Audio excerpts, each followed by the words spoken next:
G'day, I'm Warwick and welcome back to the Principles of Training.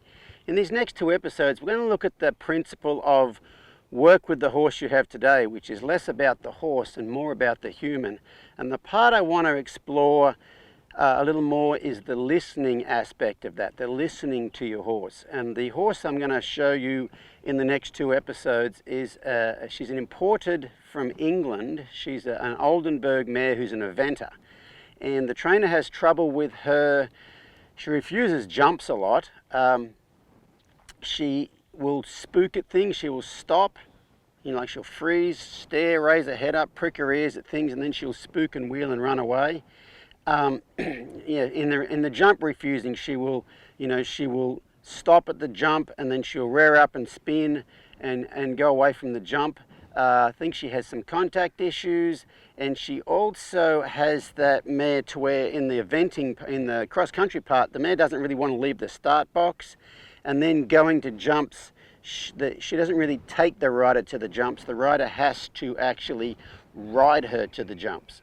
American philosopher and self-help author Wayne Dyer says, if you change the way you look at things, the things you look at change. And I want to talk about that in these next two episodes in relation to horses. And a lot of people think their horse has they want to complain or they want to talk or they want to discuss their horse's problem. And I think if you look at a problem you're having with a horse, instead of it being a problem, look at it as communication on the horse's part. The horse telling you how they feel about what's going on, and also things that motivate them and don't motivate them. And I think it's a lot of very, very valuable information. And if you can analyze that non-judgmentally and non-emotionally, then it can really help you figure out how to turn your idea into their idea. So the trainer brought the horse to me to get some help with it. And so I had her ride the horse for me to see what was going on. And even when she went to get on the horse wouldn't stand still for her to get on, which really, tells me a lot about what's going on and where the problem actually starts, which is at the beginning. So when she mounted up, I said, just ride the horse around like you normally do. And the first thing I noticed was that, as the horse came around the side of the arena that the camera was on, the horse was telling the rider that it was concerned about the camera and the person behind the camera on the viewing mound there on the side of the arena. And the horse told the rider, I would feel more comfortable if I could get away from here. And the rider basically said, no, I don't care what you think. We need to go over by this thing, which is, that instead of taking that as valuable information and being empathetic about that with the horse, the rider was like, no, I want you to go over there. And that's really the perception I want to change. We're not judging the rider here because we're all doing, we're all doing as good as we can with the information we have at the time. But that's the perception I want to change. Instead of that being a problem, I want to look at that critically and go, okay, maybe I can use that to help us in some other place. And as she rode around the other side of the arena, I've got some banners over there you would have seen in previous episodes, and as she rode down past the banners, we had kind of the same thing going on. The horse was concerned about the banners, and the rider addressed it like it was a problem that we need to fix instead of valuable information. And as they rode past the gate, the trainer noted to me, she said, oh, she's kind of slowing down here and she's sucking back a little bit right here. So, this mare's attracted to the gate like you would have seen in many of the other episodes. That's a very, very common thing. And it's not something to be viewed as a problem, it's something to be viewed as very, very valuable information. And so if you think about this mare, she's not really ever happy where she is. When she's going around and she's by the banners, she's looking up over at those banners and she's thinking over there and like, oh, my happiness would be somewhere else. I wish I could get away from here. When she gets to the gate, she goes, my happiness would be if I could go out through this gate. She doesn't carry her own happiness with her. She doesn't carry that self-confidence with her because she's always wishing she could be somewhere that she's not currently. And I think everything has to do with her being mentally out there versus mentally right here. Right now I can feel her kind of dropping her back and getting ready to... Right, well right then when she spooked, she dropped the back, yeah. But every problem you have is just basically a big version of this, isn't it? Yeah. Yeah, okay. See, now as we're going by the barn, she's relaxed. Yeah. That's because you figured out the secret right there, see?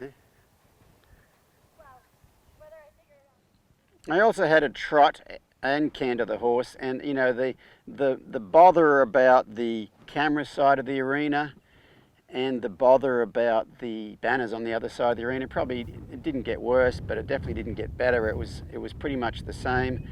And so by the end of that session, I had figured out, okay, this horse spooks at a lot of things, and I think she spooks at things because she's concerned about them, but she's concerned about what will happen to her when she spooks at them too. I don't think she trusts us as riders very much, because it's almost like as soon as she shows a little bit of vulnerability, like, oh, that bothers me, we use it against her instead of being empathetic to that vulnerability. So that was the first bit. And the other bit that I noticed was that she would like to go to the gate, which means she's what? She's lazy. You know, she's looking for a place to where she can do the least amount of work. And so by the end of this session, I've got the two things I think that are the underlying factors for all of those behaviors, those problems that she has. I think we've discovered the two factors that we can use as very valuable information to help us solve those problems.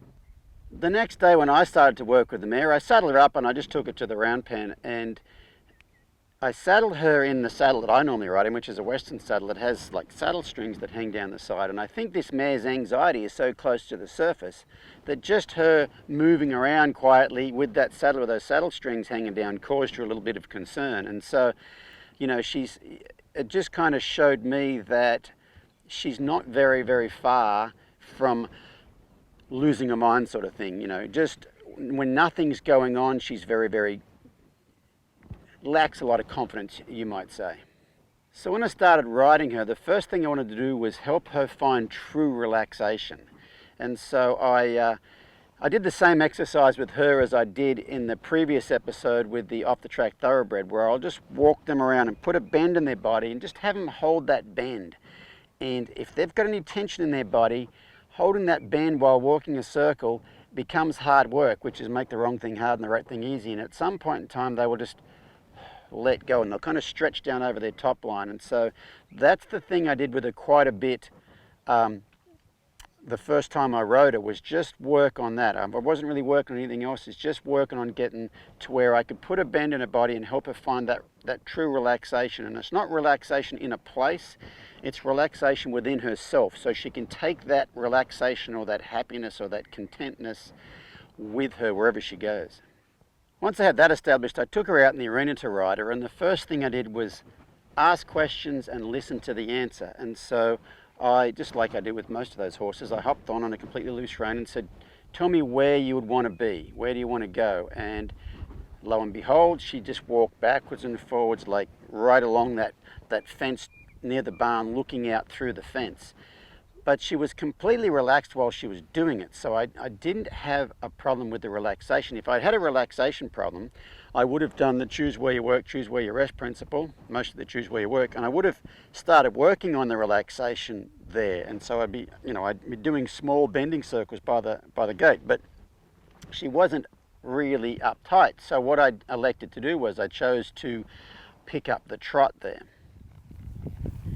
So I'm just going to, right here, ask her to trot again. So underneath all this anxiety, I think she's kind of lazy. I knew she was lazy because she, on the cross-country course, she wants to run back to she wants to spook at jumps and run back to the start gate. So we trot around here. Notice she's trotting a big old loopy circle, she's not ducking in. Right there, she just came a little bit further down the arena. That's the furthest down the arena she's been. And you might notice she's not as close to the gate right now. See, she's probably 10 feet off that gate right there. Now, right there, she's looking over there. I'm going to pick up here and get that inside ear back on me. So what I'm going to start working on now is when she gets distracted and starts to look at things to spook at, like right here, I'm going to, I went to touch that rein, she flicked that ear, so I'll leave her alone. Right here, her ears are up. I'm going to pick up in this rein. I got that left ear, I'll leave her alone.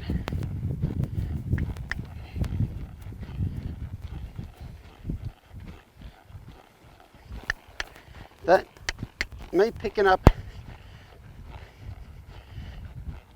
Okay, there we go. What just happened? She just said, hey, now I'm going to sit.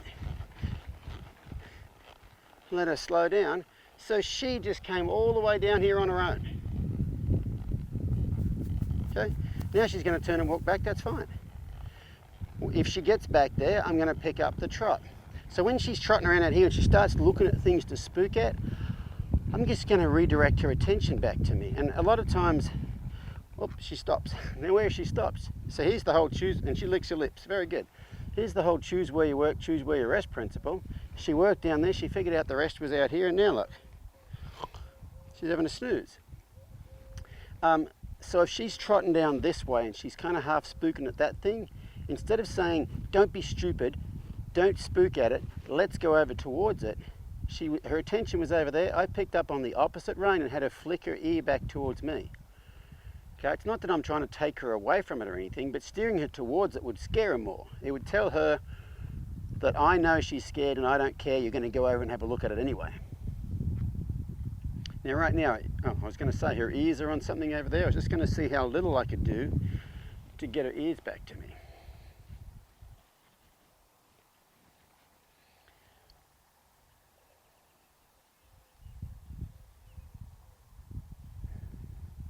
So now we're at the choose where you rest part of the whole thing. So I've got to sit there. She's licking her lips again. And there's that head going down again. So now we're at the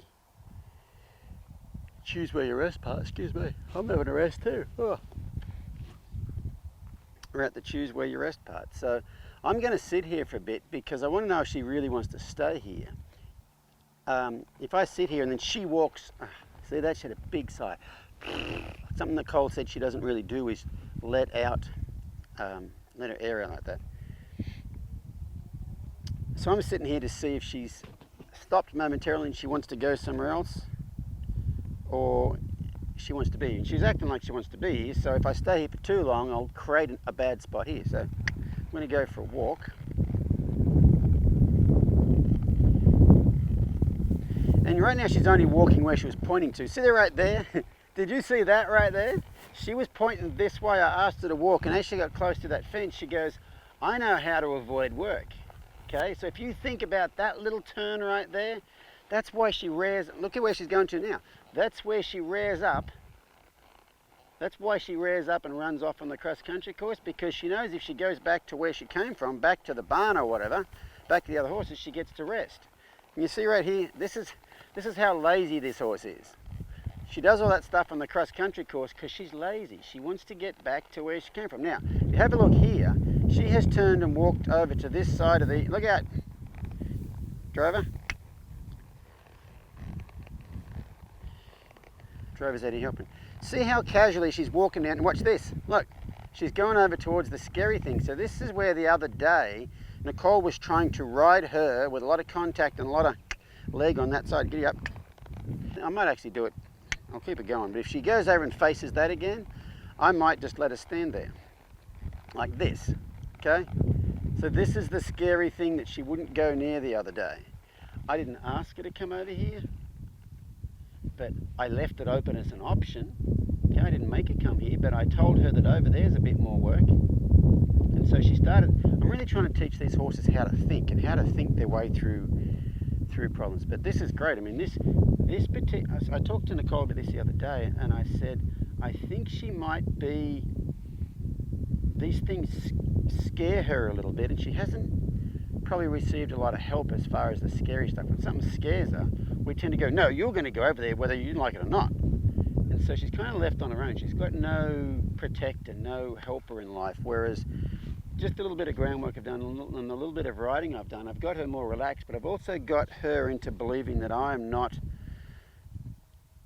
going to tell her to do something she doesn't want to do. You know, I've basically got her best interests at heart. And I mean, you saw her the other day. She was not crazy about coming over here at all. And right now, she's quite happy to stand over here. And nothing's changed. There's still a camera up here. My wife, Robin, is on the camera. Same person who was on the camera. There's still 2 dogs running around here like there was the other day. There's no banners that have been taken off the fence. I still have not cleaned my weeds up right here because I've been gone for 5 weeks. Everything is exactly the same. except she feels a bit different inside. And usually when a horse gets over being scared of something, they become curious, but they've got to be allowed to get scared of it. And she walked over here and stood here. So I'm allowing this to be a resting place.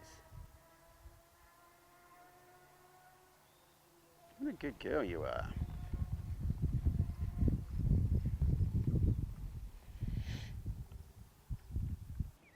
So if you think about what I've done so far, I've discovered that she would like to be lazy.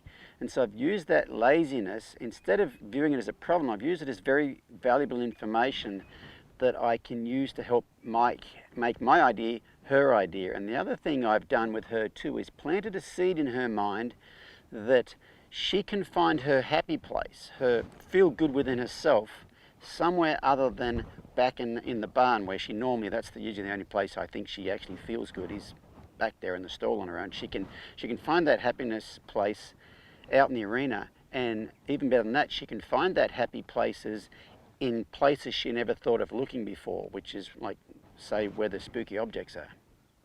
So after I'd had the mare for a couple of days, the trainer Nicole came back to ride her again, and I told Nicole, I said, you know what, you're a really good rider and a really good trainer of, the things that you train her to do, the jumping and the dressage and all that sort of stuff. I don't need to help you with that. I said, the only thing I want to help you with is your outlook on how you view things. And I said to her, that's what I think this mare's lacking, and I think that's what will really help you get through these problems. Yeah, so a lot of this stuff, it's just a mental outlook. Okay, yeah. Okay, you can ride. Okay, your left leg works good, your right leg works good, your seat aids work good, your hands work good, your voice works good. I heard you go the other day, so all that stuff works. Okay, a lot of it is just, a lot of this stuff, it's a little bit, I don't know, you've got to become a part-time Buddhist sort of thing. You've got to have a it is what it is mentality. So when Nicole went to get on, first thing that was different was the mare stood still this time, not like the first time. But once Nicole got on, and I said, just turn her loose on the buckle and just go wherever she goes. Don't steer her, just find out where she wants to go. A couple of things happened. The mare wasn't attracted to the gate end. She kind of wandered away, but she also went over and past the scary side where the camera is, and went much closer and was much more relaxed than she was the first time that Nicole brought her down. She goes, oh, I didn't get to stop there. Now this is the thing she was spooking at the other day, isn't it? Right there. And you feel how you don't have to have your right leg buried in the side right there? Yeah.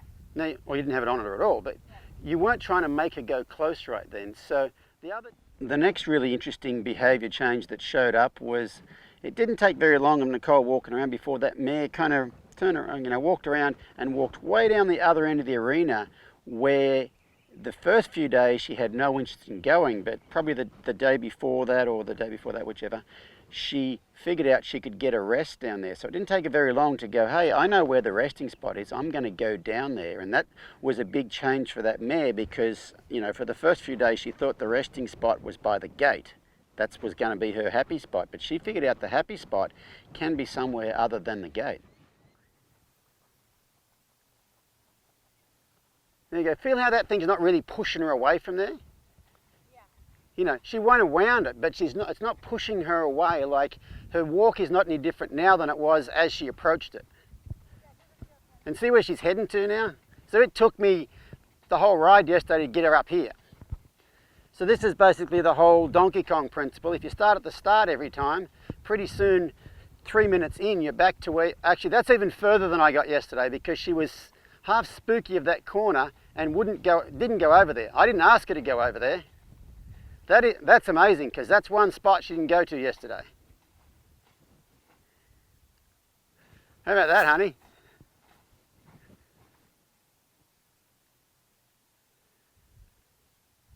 So I got up to this end yesterday, and I got to about here. So I wasn't steering her, but where she came, and she'd get here and she kind of go, ooh, and off she'd leave again. But she just walked all the way down there. So what we're going to do now is, when she gets back to that end right there, we're going to pick up a trot. I don't want to steer her, I just want to pick up a trot, and we'll see what she does with that trot. Once we picked up the trot, what was interesting, I noticed, was the mare's ears were flicking backwards and forwards to the rider a lot, like where are we going, what are we doing, where are we going, what are we doing. Whereas when I rode her the first day, I had to do a lot of work getting that ear to flick back towards me, because her mentally she tends to leave and go over there and go, oh my goodness, that's gonna get me something. She doesn't mentally stay right here, she gets mentally, somewhere else. I love how her ears, see your ears are flicking backwards and forwards today? Robin, if you can zoom in on her ears a bit. Yesterday, when she went up there, her ears were totally pricked to the outside. I don't know what they're like now. See, they're flicking backwards and forwards, forwards, backwards, forwards, backwards. That's completely different.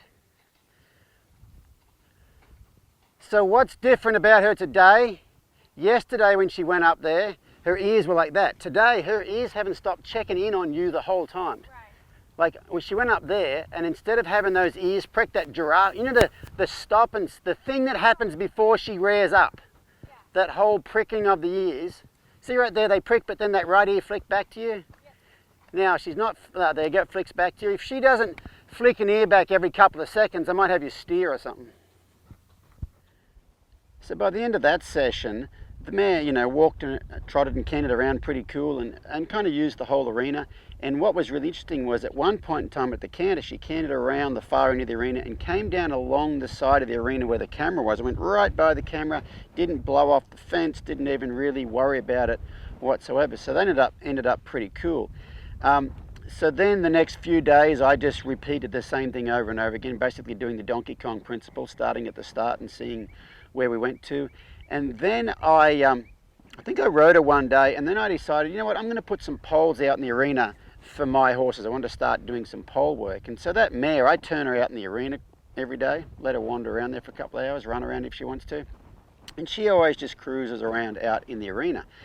But when I put the poles out there in the arena and turned her loose that afternoon, turned her out in the arena, she walked, so this is an eventer and a show jumper. Okay, she walked in the arena, looked at those poles down in the arena, snorted, and ran to the corner by the barn. Okay, pretty telling that, isn't it? So when Nicole came to ride the next day, so I hadn't ridden her in the arena with the poles. I turned her out in the arena that morning before Nicole got here, same thing, snorted at the poles, wanted to hang out on the end of the barn instead of exploring the arena like she used to. Nicole got on and asked her to walk, and that mare walked around, in a smallish area by the gate. And so to fix that, I said, go ahead and pick up the trot. And when she picked up the trot, of course, the mare's going to make it easier on herself and make that circle bigger. And she made that circle bigger, which brought her away from the gate and a little bit closer to those poles. And they're 3/4 of the way down the arena. They're not really close to that end. But as she came around away from the gate and looked up and saw those poles, she had a spook and kind of blew off the rail right there. So we just kept her trotting around for a while until she was kind of looking for a place to rest, maybe 4 or 5 minutes, until she was you could feel her looking for a place to rest. And then what he started to do was, as she came around, if she looked headed towards the jumps, looked towards the jumps, I had Nicole sit. If the mare, the idea was if the mare slows down, we'll let her rest there, but the mare would, initially she didn't, she would leave, and when she left, I'd have Nicole go back to trotting a little more energy, or riding a little bit more energetically. When we stop, we'll fix it. Okay, so just sit right here. Very good. So she stopped facing that way. Now, it's all right. We offered her a place to stop.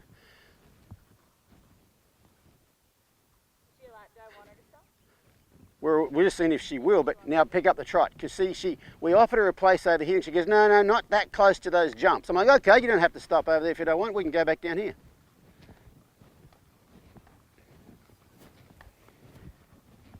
And notice she's getting closer and closer to those banners each time around. Yeah.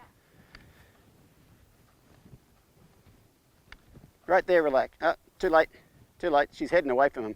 Next time she's heading towards those things, just sit and see if she'll take a stop there.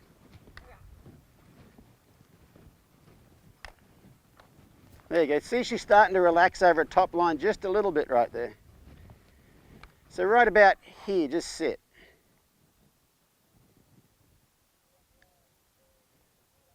There you go. See, she walked towards those jumps right there. Now, she's going to have a look at him and she's going to go, oh, I don't like him, I'm going. So you're going to pick up a trot again. You said you don't have to stay there, but if you want to come over here, you have to trot. If you want to walk, I'm offering you a place to walk. No, we didn't make her go over there. When she went over there, we offered it to her.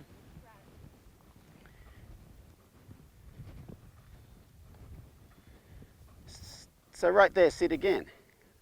And she's heading towards the jumps. Don't do anything yet. She's still there, she's still there, she's still there. And now she's starting to head away. Just pick up the trot again. Very good. All of this stuff, we're telling her you have control over what happens to you. Does that make sense? Yeah. Like she doesn't have to stop. We're not going to make her stop anywhere. We're not going to make her do all sorts of things. We've also told her, good, sit again. We've also told her she's allowed to walk if she wants to, but it's location specific.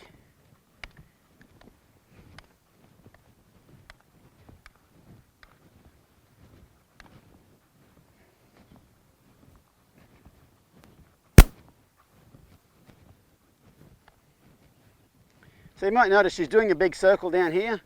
Yeah. This is where, now right, sit there, very good. And this is where all the trotting is occurring. Try not to steer her over there if you can. Well, she tried to stop then. Did you make her go? Yeah.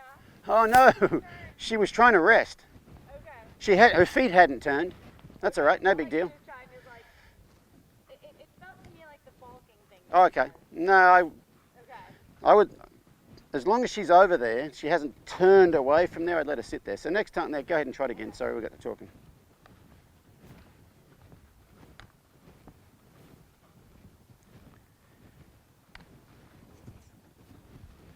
So just go ahead and sit there.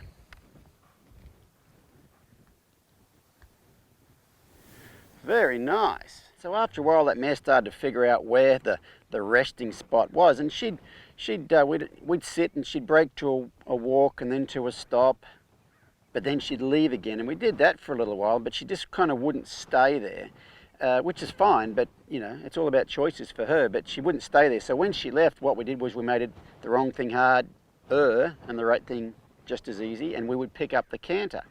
And what she started doing was she'd cantered around and she'd actually get further and further down the arena, and she actually cantered down and stopped probably on like the same end of the arena as the jumps, except on the other side of the arena from the jumps.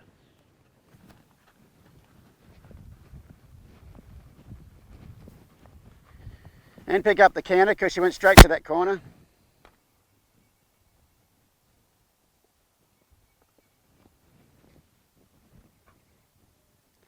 And sit.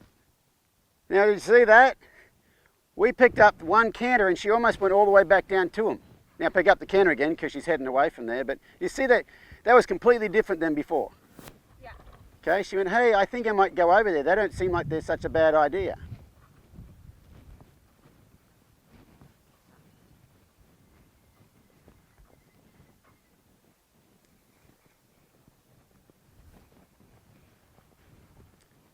Ha!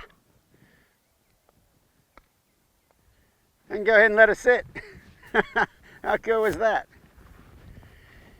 So think about this, Nicole. We rested her twice here.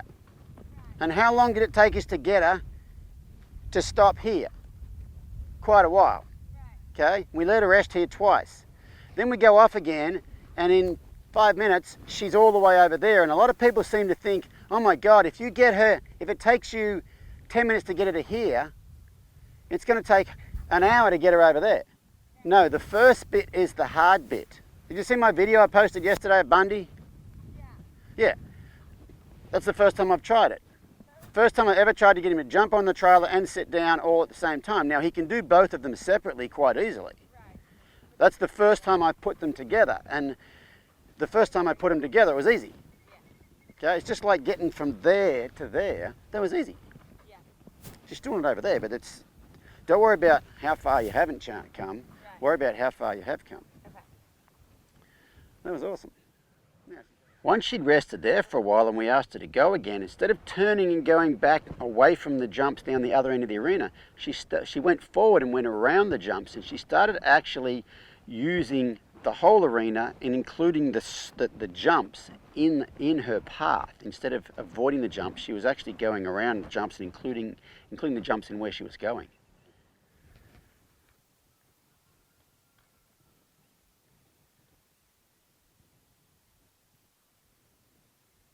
Now see, she was closer that time than she was the time before. Yeah. She was closer to the fence before.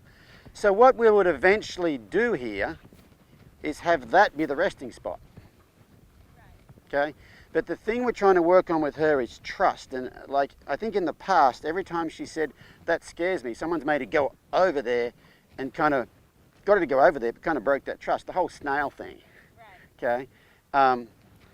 Right now, she's starting to go, you mean I could go over there, you're not just going to make me do the jumping or whatever that is? See how smart she is though? Yeah, no, Like when you first got on her down here, she was not even interested in this end of the arena, and now she's come all the way up here. And that's there's a lot of stuff going on here as far as we're teaching her how to look for answers. That's what we've been doing, that the whole way along. Instead of giving her the answer, teach her to look for answers. There's that part, but then there's the other part of this is you're developing trust with her. Right. Like if she says, oh, I don't want to go over there, you go, hey, you don't have to go over there. Now, if you want to be over here, we're going to do a higher gate, we're going to trot, or we're going to canter or whatever, but it's not a punishment. Right. You walk, trot and canter anyway, so it's not a punishment, it's just that whole choose where you work, choose where you rest thing.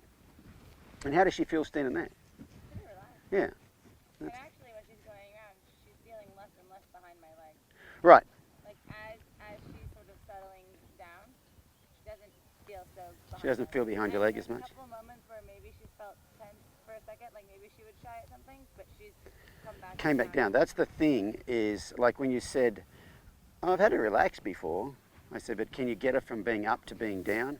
This morning I was doing a little bit of groundwork with her out here, and she was going around and I drew her in, and something over there at the neighbour's place bothered her, and she went to jump forward. She went, and then she looked at me and she went, and she stood back, and then she went, oh, that's all okay. So instead of that escalating, Right. which is like in humans, a panic attack starts with a thought. Yeah. And then that thought causes some adrenaline, the adrenaline causes more worry, and the worry causes adrenaline, it runs off from there. But it starts with a thought, and it's just like getting people to get themselves over panic attacks. It's about when you get that thought to redirect that thought and don't let it get carried away. That's really all we're doing with it. We're doing like meditation basically. But that's cool right there. Okay, let's go ahead and ask her to walk and see where she goes.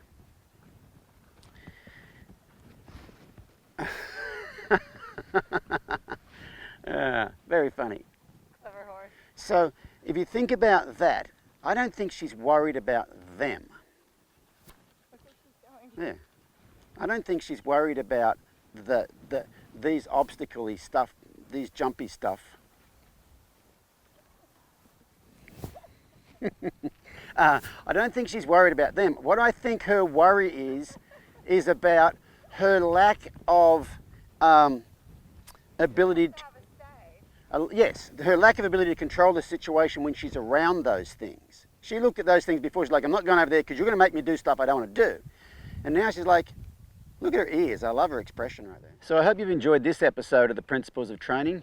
Join us next time and we'll go over how we take the tools and the trust that we've developed with this horse in this episode, and I'll show you how we use that to get her to approach the scary things. And in this case, it's the banners, which were the biggest deal for her, the banners on the other side of my arena, and also how we get her to stop running off from jumps and actually be interested in going to the jump and taking the rider, the trainer, over the jump. And from what the trainer told me, that's the first time in her life she's ever actually taken her to jumps instead of having to ride the horse to the jump. So join us next time and we'll have a look at how all that works.